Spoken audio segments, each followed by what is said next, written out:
Assalamualaikum dan salam sejahtera. Hari ini bertemu lagi kita di kelas PTPR Matematik tahun 6, Jisim dan isi padu cecair. Baiklah. First kali kita rujuk buku teks dulu, muka surat 117. Okey.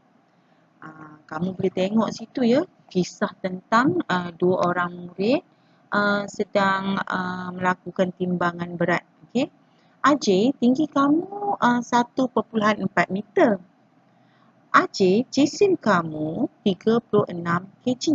Okey. Adakah Ajay mempunyai jisim badan unggul? Okey. Apa dia jisim? Okey, apa dia jisim? Jisim ialah timbangan berat. Okey, timbangan berat. Untuk muka surat 117 ini, mereka berbincang tentang jisim, berat masing-masing. Jadi di sini kita boleh tahu, kita boleh kira BMI. Okey, BMI. Apa dia BMI tu? BMI ialah kita berat badan unggul. Maknanya berat badan yang memang cantik untuk seseorang tu dengan ketinggian dia, berat badan yang sesuai dengan dia. Okey, formula dia ialah jisim badan seseorang itu dalam unit kg bahagi dengan tinggi dia dalam unit meter darab tinggi dalam unit meter. Okey?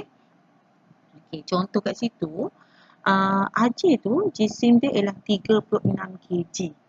Okey, per dengan 1.4 meter darab 1.4 meter. Maka jawapan tadi 36 per 1.96 meter. Jadi kalau kita bahagi, kita akan dapat BMI untuk Ajay iaitu 18.36 meter. Okey, 18.36 bukan meter, 18.36. Itu ialah jisim badan unggul iaitu BMI. Okay. Apa dia BMI tu? Kita tengok. Kalau Ajay tu 18.36. Dia maknanya dia kurang lah berat badan dia. Kalau kita cek untuk dewasa lah dia kurang berat badan. Tapi kalau untuk kanak-kanak memang dah cantik sangat. Okey. Kita tengok muka surat 3. Okey, contoh yang ketiga tu, contoh 3 tu. Gambar rajah di bawah menunjukkan isi padu air di dalam dua buah bekas ya. Bekas R dan bekas S. Bekas R ialah 1/2 liter. Bekas S pula ialah 450 ml. Jadi 1/2 liter itu bersamaan juga dengan 150 ml. Okey. Puan Jim ingin menyediakan air gula ya, air gula. Dia melarutkan 180 gram gula ke dalam bekas R. Anggarkan jisim gula dalam gram yang perlu dilarutkan ke dalam bekas S supaya kedua-dua bekas mempunyai kepekatan air gula yang sama.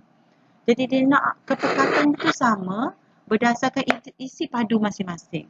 Okey, untuk R, isi padu dia 1500 ml dengan 180 gram gula. Kepekatan gula dalam tu ialah 180 gram. Manakala isi padu S pula tidak dinyatakan berapa gram. Jadi dia tanya yang itu.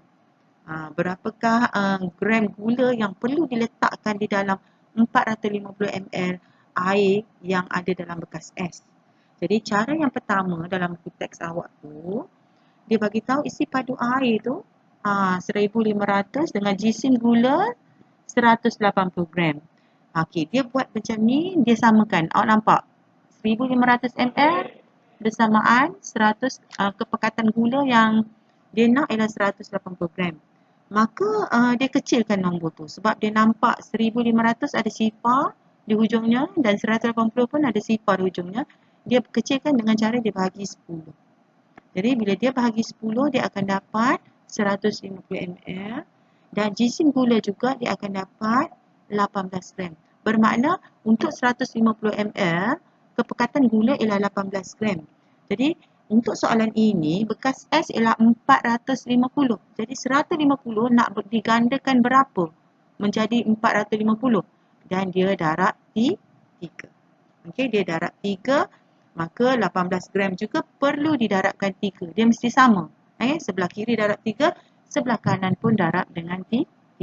Maka jawapan dia untuk 450 ml air, kepekatan gula yang diperlukan ialah 54 gram. Di situ ya. Cara yang kedua pula ya. Untuk cara yang kedua, sama juga 1500 ini disamakan dengan 180 gram ya. Kemudian dia cari untuk 1 ml. Jadi 1 ml bersamaan 180 bahagi dengan 1500 ml. Okey. Kemudian dia nak tahu berapa. Kalau kita dah tahu itu ialah formula 180 bagi 1500, kita akan dapat 1 ml ya. Nak tahu 450, dia kena darab dengan 450. Maka jawapannya 54 gram. So ada dua cara. Dan cara yang ketiga ni cara cikgu, di mana saya samakan isi padu yang cecair 1500 dengan jisim gula juga, benda yang sama, tetapi saya terus kepada apa yang saya nak. 450 tu saya nak 450. Jadi bila saya nak 450, ini formula saya lah. 450 tu saya akan naikkan, saya akan ambilkan dengan nombor di atas, kaitkan dengan operasi bahagi. Kemudian dengan ke kanan saya akan guna operasi darab. Maka formula yang terhasil adalah macam ni. 450 bahagi 1500 darab 180 dan saya akan dapat 54 gram. So awak boleh gunalah ketiga-tiga cara ni, pilih yang mana yang sesuai. Okey, yang mana yang awak suka, yang senang. Okey, awak boleh merujuk muka surat 125 contoh yang ke-6 ya. Okey, awak boleh tengok yang itu. Okey, awak boleh lihat contoh yang ke-6 di muka surat 125. Ya, rajah menunjukkan isi padu air 120 liter iaitu 1/3 daripada isi padu tangki. Masa yang diperlukan untuk mengisi 120 liter air itu ialah 30 minit dengan kadar kelajuan air yang sama. Berapakah masa yang diperlukan untuk memenuhkan air di dalam tangki itu? Jadi awak boleh lihat muka surat 125, gambar rajah yang dalam pink tu. Jika awak lihat ya, air yang ada dalam tu ialah mempunyai isi padu air 120 liter, di mana 120 liter itu digambarkan sebagai 1/3 daripada isi padu tangki itu. Jadi maklumat yang diberi ada 3 ya. Pertama ialah 1/3 daripada isi padu tangki itu ialah 120 liter. Kemudian 120 liter itu memerlukan 30 minit. Okey? 30 minit. Mana dia isi 30 minit? Isi padu tu ialah 120 liter. Kemudian soalan bertanyakan tentang isi padu tangki yang dipenuhi dengan air. Maknanya jika air tu, dimasukkan air tu sampai penuh tangki tu. Jadi berapakah tempoh masa? Dalam bentuk jam dan minit. Okey. Pertama sekali, mula-mula sekali, kalau tengok dekat dalam buku teks, dia ada cara 1, cara 2 dan cara yang cikgu ni cara yang ketiga. Okey, cara yang pertama ya, dia samakan 120 liter tu perlukan 30 minit.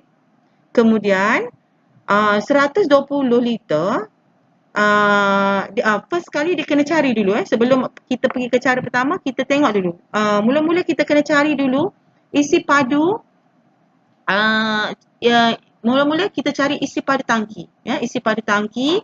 Tetapi kita gunakan maklumat 1/3 tu berapa liter dahulu ya. 1/3 tu berapa liter, maksud saya macam ni. 1 tu mewakili 1/3, 3 tu mewakili 3/3. Itu yang kita nak cari. Okey. Kemudian kita buat 1/3 sama dengan 120 liter tu untuk yang di atas. Untuk 1 tadi. 1 itu kita gambarkan dia sebagai 1/3. 1 tadi tu kita gambarkan dia sebagai 1/3. Dan yang bawah 3 tu kita gambarkan sebagai 3/3 iaitu isi padu penuh tangki. Jadi 1 tadi darab 120. 3 bawah dia darab benda yang sama, maka kita akan dapat 360 liter. Jadi 360 liter ni ialah, kalau kita gambarkan tangki tu yang diisi dengan air yang penuh tu, 1/3 macam tu, nampak? 1/3, 1/3.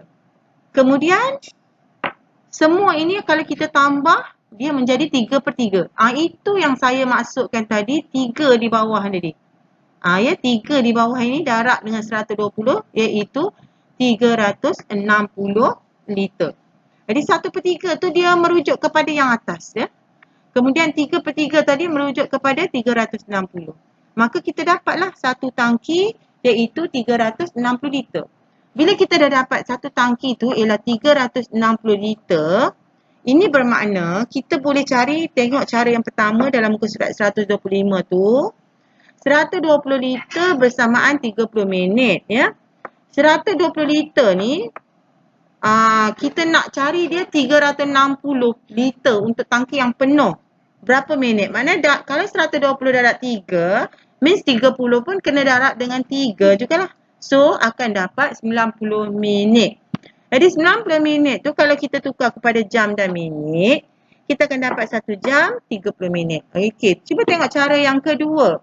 Cara yang kedua tu dia ambil 120 liter juga, iaitu perlukan masa 30 minit. Kemudian dia cari untuk 1 liter tu berapa formula dia. Formula dia ambil 30 minit kena bahagi dengan 120. Maka dia dapat 1 liter memerlukan masa 1/4 minit. Jadi 1/4 minit ni untuk 1 liter. Okey, cara kedua dia. Jadi kalau 360 kena darab lah 360. Itu yang dapat 90 minit. Okey, cara cikgu pula. Oleh itu cara yang cikgu ni ialah cara yang ketiga lah. Iaitu sama juga, iaitu 120 liter ni cikgu samakan dengan 30 minit ya. Kemudian guna yang naik ke atas tadi, operasinya ialah bahagi dan ke bawah ke kanan tu operasi darab. So kita akan dapat satu formula iaitu 360 bahagi 120. Kemudian kita darab dengan 30 minit. So kita dapatlah 90 minit. So ada 3 cara. Awak boleh tengok yang mana yang awak rasa senang bagi awak dan mudah faham bagi awak. Okey. Kemudian 90 minit ini bersamaan dengan 1 jam 30 minit. Samalah. Ini telah menjawab soalan yang maklumat yang di ketiga tu tadi. Ya, dia tanya berapa jam, berapa minit.